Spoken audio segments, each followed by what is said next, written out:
soy el doctor Asdrúbal García y bueno, yo me dedico al tratamiento del cáncer.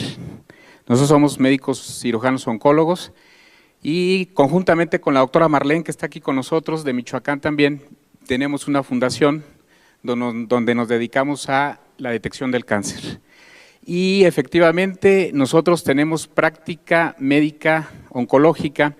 y hemos usado precisamente ahí el Inmunocal, donde las experiencias han sido fabulosas. Obviamente nosotros como profesionales de la salud y como aquí mis colegas no lo dejarán mentir, somos muy escépticos cuando alguien nos habla de un producto de este tipo.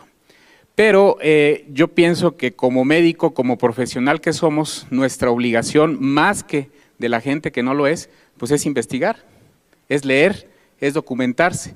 Y en mi caso, precisamente eso fue lo que hice, documentarme, leer cuál era la función del glutatión en el cuerpo, cómo es que se funcionaba, cuál era su efecto, y la realidad es que me pareció muy interesante. Posteriormente pasé a un segundo paso. Una vez que ya me documenté, dije voy a pasar a la etapa experimental, pero no con paciente, lo voy a tomar yo, a ver qué pasa.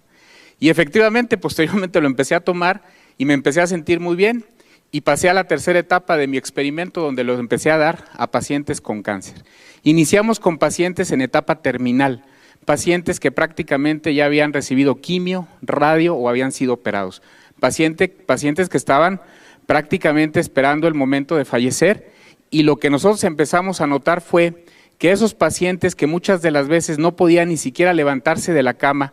ni siquiera poderse valer por sí mismos, cuando empiezan a tomar Inmunocal, muchos de ellos empiezan a recuperar toda su actividad. Fue el primer dato que a nosotros nos llamó mucho la atención. Nosotros teníamos pacientes con cáncer de mama, como escuché a la señora que estaba aquí, con un cáncer de mama metastásico, que estaban prácticamente en la cama, que estaban prácticamente ya imposibilitados de hacer cualquier actividad,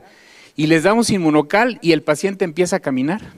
y el paciente empieza a comer solo, y el paciente empieza a hacer sus actividades físicas, y dice uno, realmente llama muchísimo la atención. Y posteriormente, en otros pacientes que no estaban tan mal desde el punto de vista oncológico, pero que estaban con tratamientos de quimioterapia, les empezamos a dar el Inmunocal, y lo que nos llama mucho la atención es de que el paciente con quimio, si han visto cómo se pone un paciente con quimio, náusea, vómito, el paciente está en la cama, no quiere salir de su casa, le